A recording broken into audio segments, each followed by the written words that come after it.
So what are we going to call this one? What song are we going to pick for this one? Well, there's the obvious little help from my friends. Have you got any in mind? I'm going to kind of come up with them, I think, as we start to talk. Because I think as we talk about friendship, some of the lyrics will start to populate in my head.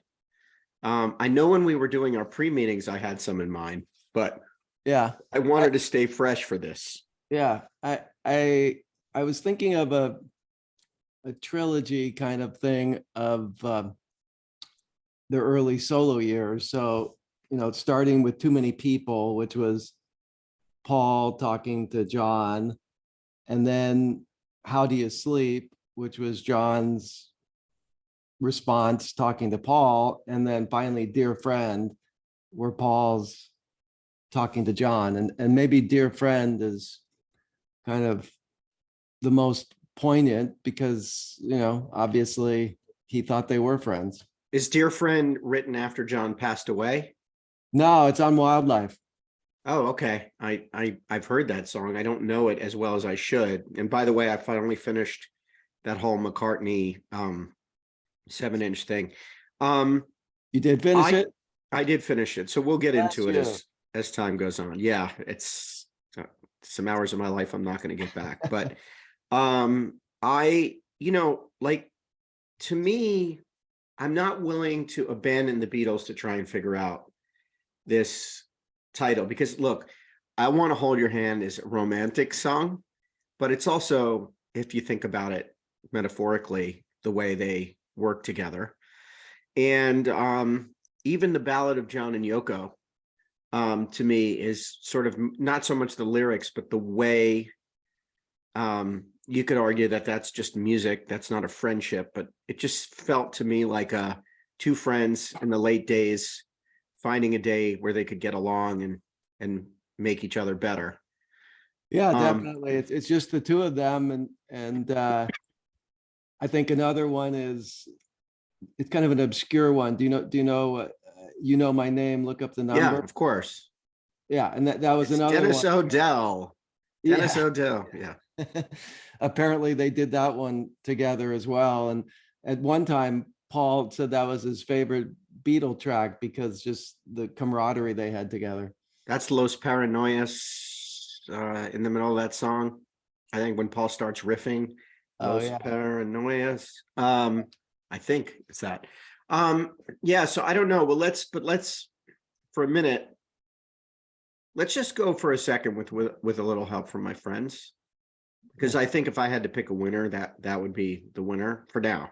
Yeah, yeah. And I'm sure there's hopefully millions of people watching this screaming at the screen going, no, you forgot, whatever. And at the end, we're going to go, how could we have forgotten that?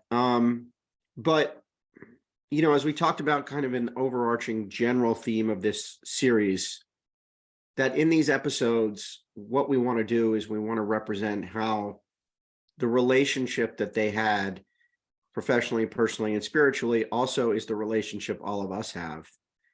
I think, not to be corny, there are a lot of friendships, and I would suggest yours and mine are one of them, where maybe the deepest core, or at least the origin of that, became as Beatles fans. I have a lot of friends who, I think became my friends because I was looking for my tribe, and I was like, the Beatles. I mean, I remember my best friend at the time introduced me to the Beatles. And I think that the thing about friendships, and you and I had a long gap in our friendship. We never had a falling out, but we had a long gap where we just didn't speak because we lost touch. And I think the thing that's so interesting about friendships, and theirs too, is that they can be so close and so instrumental in your personal and your professional development. And then you just you're not friends anymore. And maybe you're friends in your heart, but you're not friends in your actions. Yeah. Now, in their case, one could hypothesize that they would have always been friends had it not been for work squabbles and money squabbles and fame. On the other hand, would they have ever been friends if they didn't have the same musical ambitions and desire? So in a weird way, the friendship because of the music instead of the music. Obviously it was both, but it's interesting to me, the bond of friendship. Yeah, definitely. And I also wonder if it's, of course, there's millions of exceptions, but is there any general trends for male friendships and women friendships?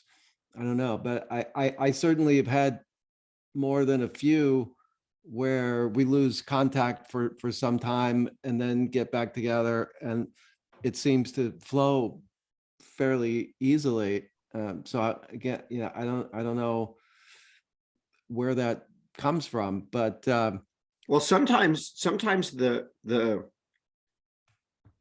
I've had friends that I have lost or friends that I have recovered through anger. You and I did not have that, but we definitely probably had this guy's too busy, this guy's too full of himself, whatever. Now I'm not talking about you. But I've had friends where there's just been like anger or whatever, a misunderstanding. And I think with John and Paul, it again, the reason why I love doing the series with you is because as we experience them as fans and as scholars or as students of their work, we immerse ourselves in their personal situations too. We take the artist as a whole piece and we see them as flawed and we see them as, tremendous and otherworldly. And these two guys, and we've talked about this in a documentary too with Get Back, like it's funny the way human nature is, because you meet people that you respect them so much and then you can't fucking stand them. yeah, I guess that, it's kind of the intensity of the connection sort of can be the breeding ground of the resentment, I suppose. Yeah, and it's interesting, music, I think we would agree, and almost anybody would agree, can be so immersive and viscerally intense for the people involved. And we know about that just as listeners, but now imagine you're making it together, and then probably even hard to imagine it, but try to imagine making it at the level of genius that those guys made together. And yeah, it must have been incredibly intense. And then on top of that, the whole cauldron of Beatlemania following them around all those years, where they're stuck in cars and hotels. And yeah, and I just got finished listening to Bono's book and their relationship. And don't get me started on the fact that they're doing this residency in Vegas with a different drummer. But if you and I went into a business together, when we sold our Tao of John and Paul episode series for the millions that we're going to make for this, and we start talking about our next project, that fame and that wealth and that scrutiny would affect our relationship. There's no getting around that. There's just no getting around that. And my wife would become probably more involved, and your significant other would probably become more involved. And it just, and it becomes a different part of our consciousness. So like right now, our relationship, I think, is based on emotional support for each other, caring about each other, and being there for the other one, right? Which is a great, wonderful thing. And it's about what do we have in common? What do we like to do? And you may throw out, hey, do you want to go see this concert? And I'll be like, no. And you're like, oh, I'm disappointed, but whatever. But imagine if that was the stakes.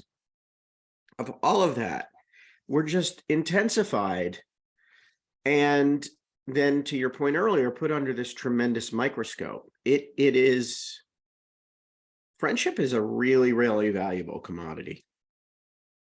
Yeah, oh, whoa, no doubt. And I think those guys being artists, were probably on the sensitive side of the spectrum, even though they could be tough guys, of course, but it's kind of like, I almost want to say they fell in love with each other, and they went all in, I think, But for 10 years or so. so here, yeah, so I have a question for you. So we those guys met when they were teenagers, right? Yeah. Mhm. And I guess the question is, and I'm sure we'll talk about this when we talk about marriage too, but like, you meet as teenager, are you the same person you were as a teenager?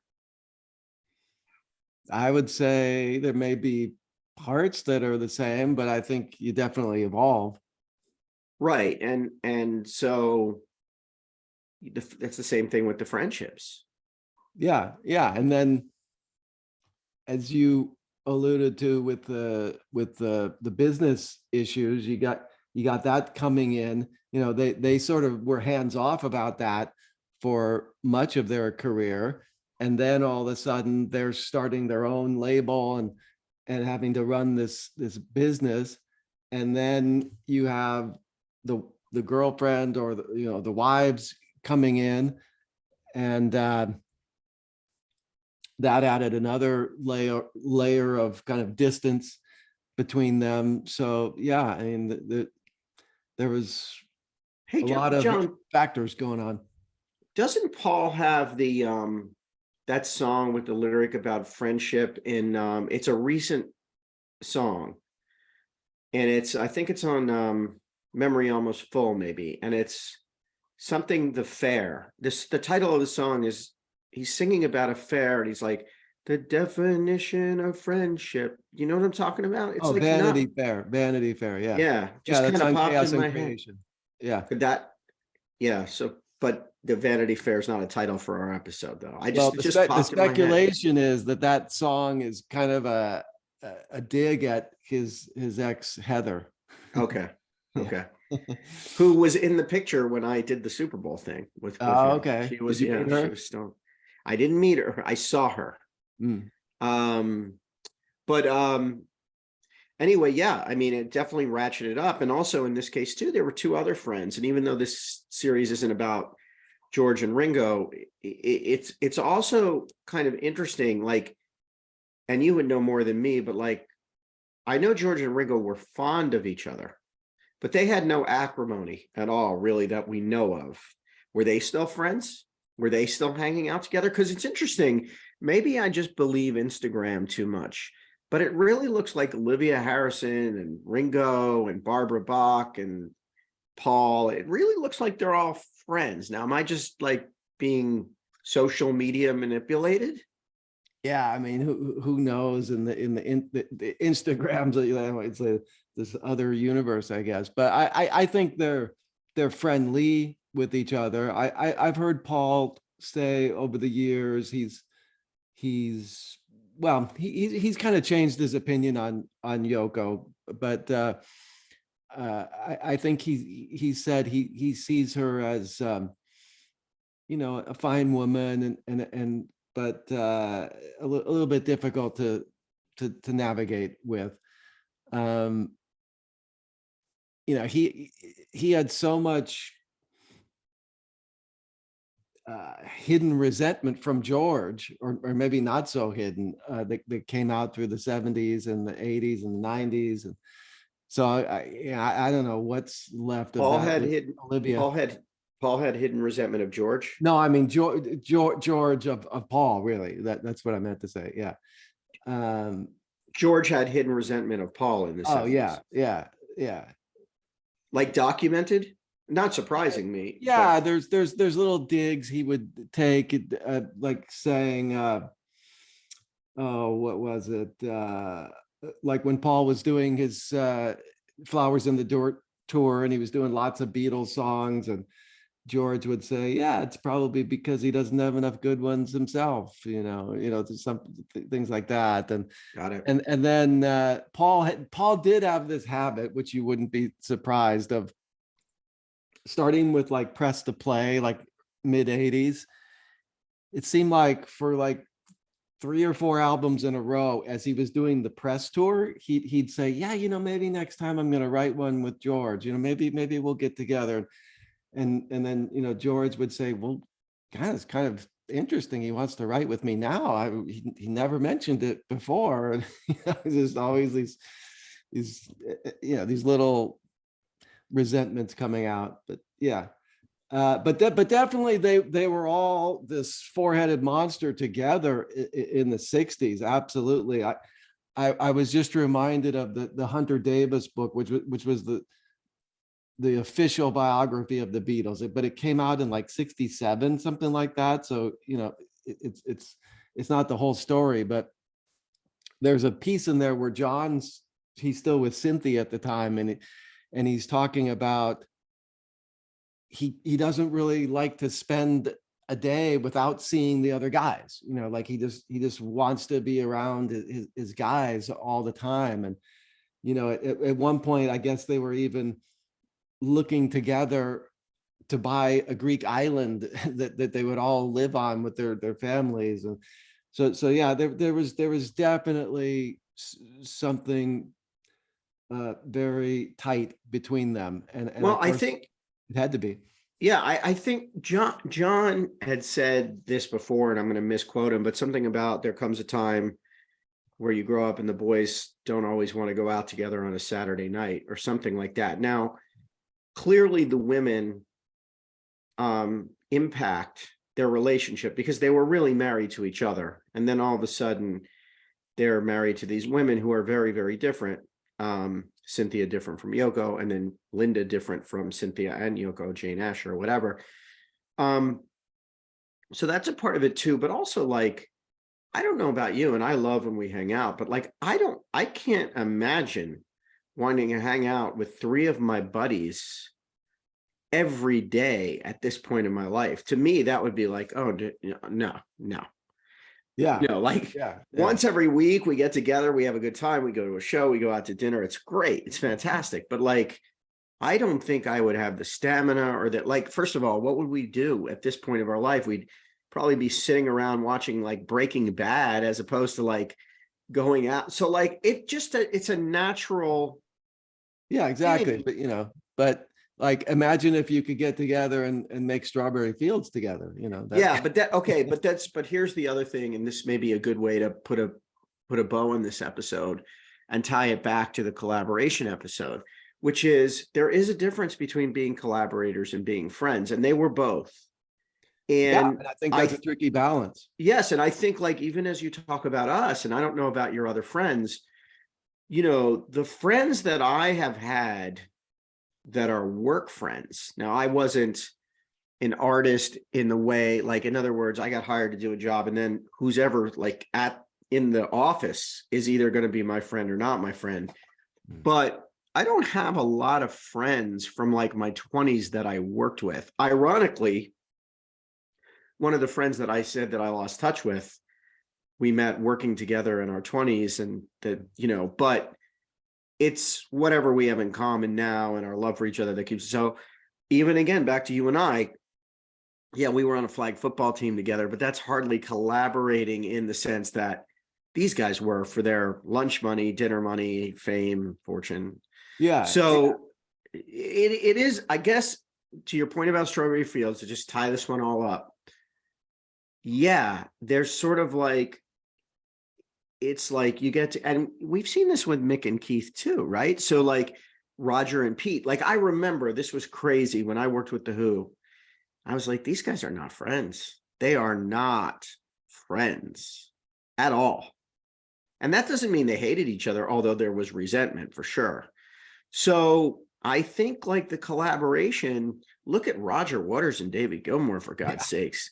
Yeah. So now that's also not the same. I do think John and Paul had a genuine love for each other, and a genuine love for the music. And the question was, could the partnership ultimately support both love and collaboration. And then you throw in fame, and then you throw in money, and then you throw in Brian Epstein passing, and then Yoko into the, and and it's like, okay, I get it, but it's still sad, right? It's still sad. Yeah, yeah.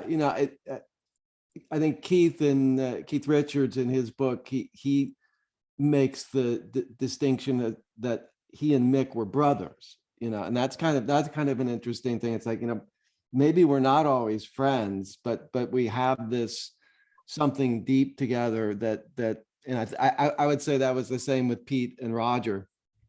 But let's also I'd like to do a timeline of their friendship, from when they met to when John left us, and then I want to look at how they seem to engage in friendships outside of each other.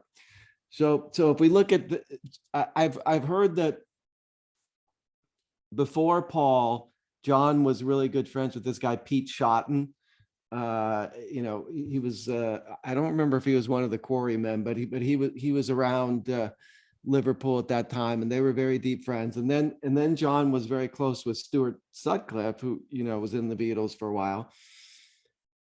Then the John and Paul love affair begins, and of course they write those 100 songs before they ever even wrote Love Me Do, which is amazing.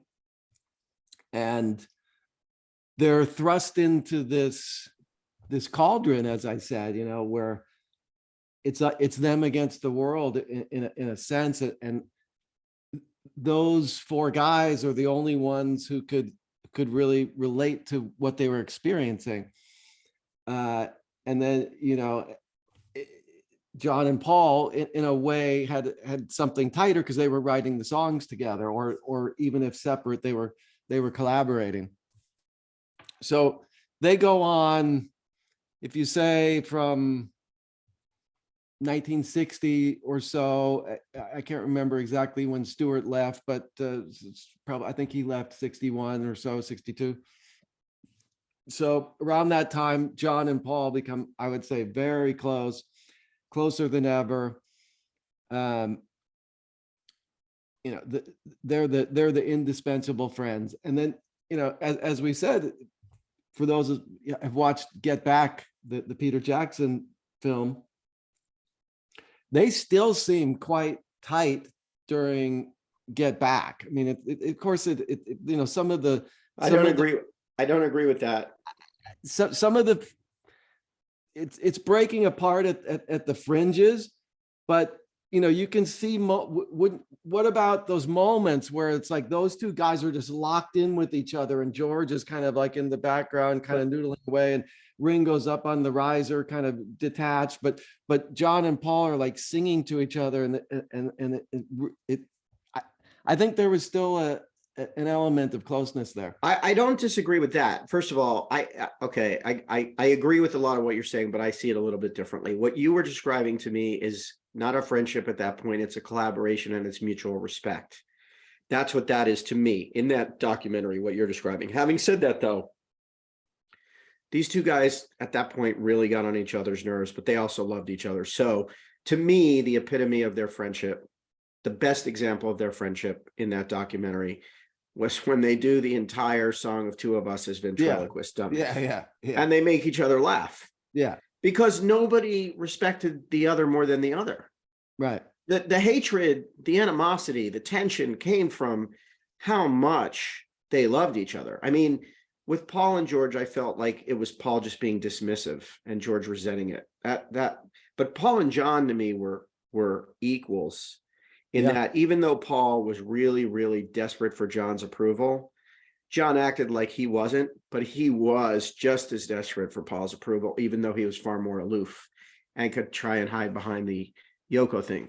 So, and I think Paul was a lot more realistic with his feelings than John was in those days. But net, yes, I think what we're witnessing in Get Back is not just the end of a musical group, it's the end of these guys really being friends. And Well, just like there was still a great album or two left, there was still a lot of love. And the good news about John and Paul is, they did, by all accounts, have a friendship when John died, which is kind of yeah, nice. yeah. So okay. So let's pick So up. continue your timeline. Yes, let's pick up the timeline there. So right near the end of that, the Get Back, John's talking to George and Yoko about how he just met Alan Klein, and so soon after the whole um, debacle starts unraveling, and I think Paul was really taken aback in the sense that uh, he felt like the three other guys kind of just dismissed his reservations, and they just kind of rammed through who the manager was going to be, and it was never the same after that.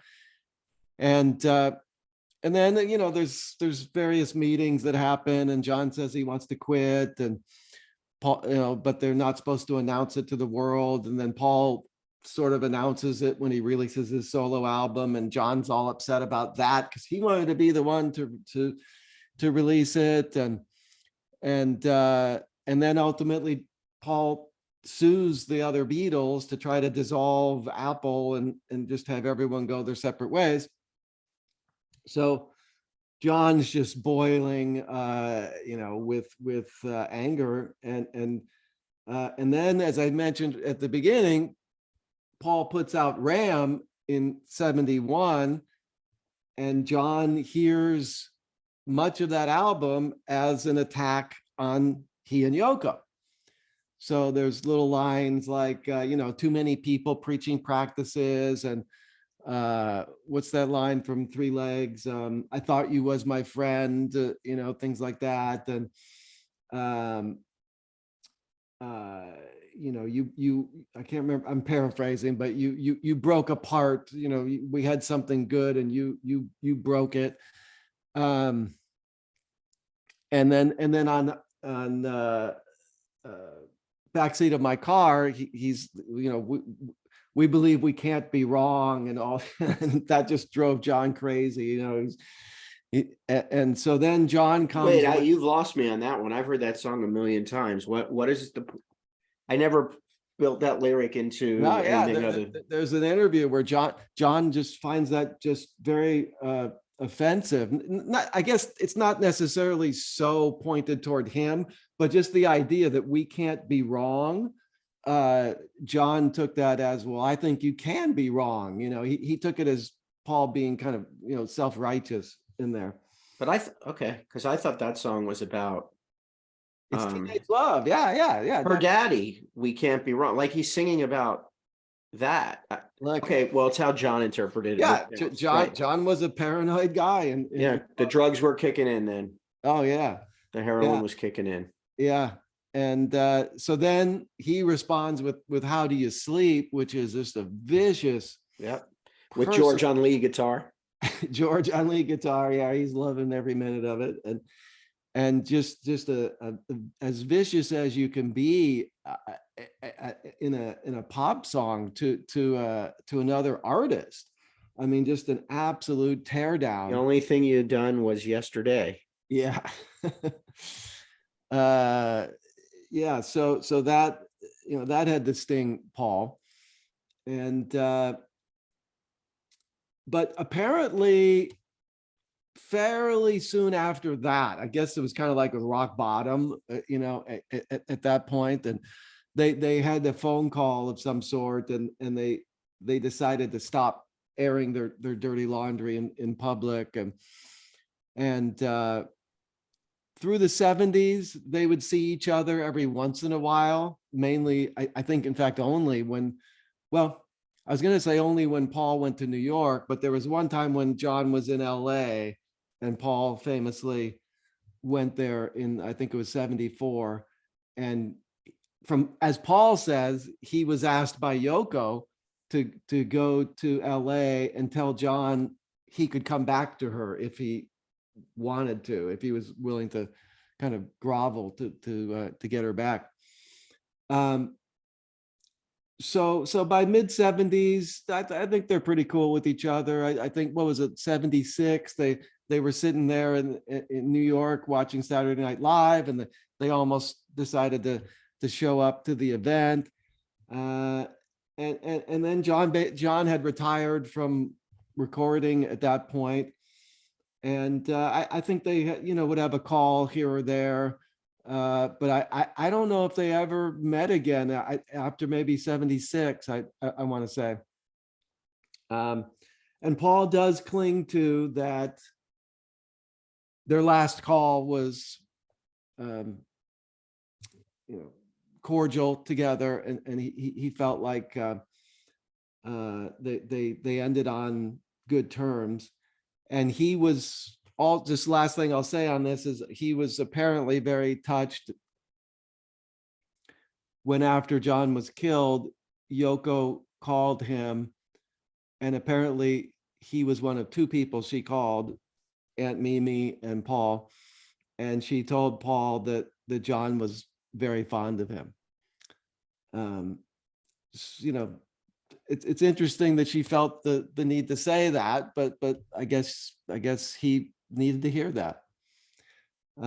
So I think somehow through it all, they did maintain a connection, and then there's the tantalizing rumors that John was talking about wanting to write with Paul again, but we'll never see that, of course.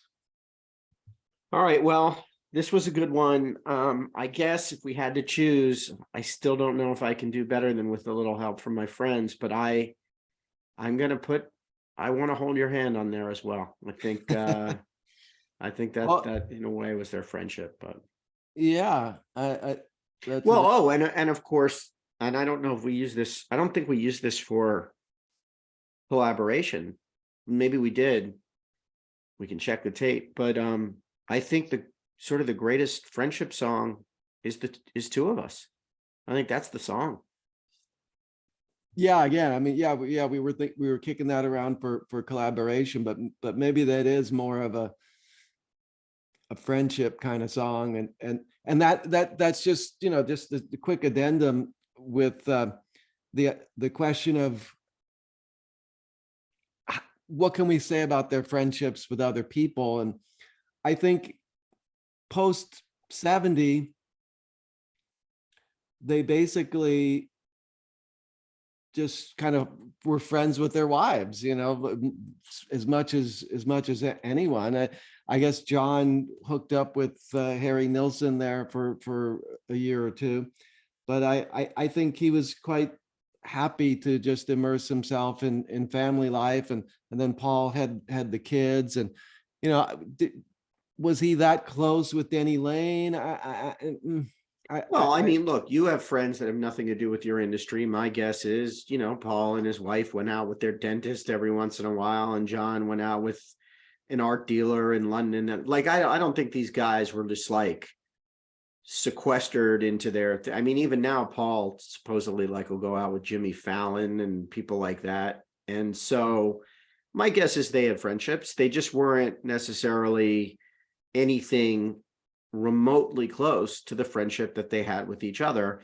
But again, I think a lot of that is age, because even bands, again, like U2, I think those four guys are still really, really good friends, but they certainly don't hang out together as much as they used to. Maybe when they're on the road, but the Beatles had broken up, so there was no road.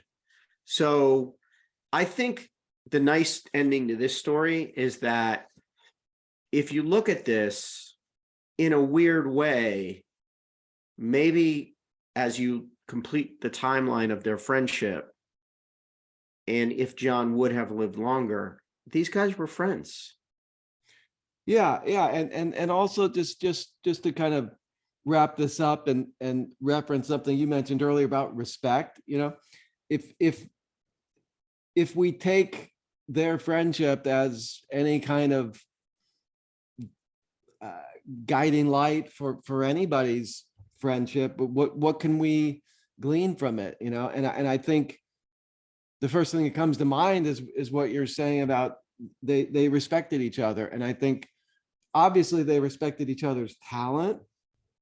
But I think although, they didn't see each other as saints, I think they respected each other as people too. And so that's got to be the cornerstone of any friendship. And then of course they had a lot in common with their love of music. And you know, They also came from the same small town. yeah, You know what I mean? Their Yeah. points of reference were, like if you and I were friends in Northern California or Southern Florida, we'd also have that reference point. So and anyway, I love those bands that are born like that, just kind of organic, I guess you would say, rather than just kind of coming together as a corporate entity, yeah, There's something special about that. yeah. All right, man. Cool. Peace Look and forward to the love. next one. All right, catch you later.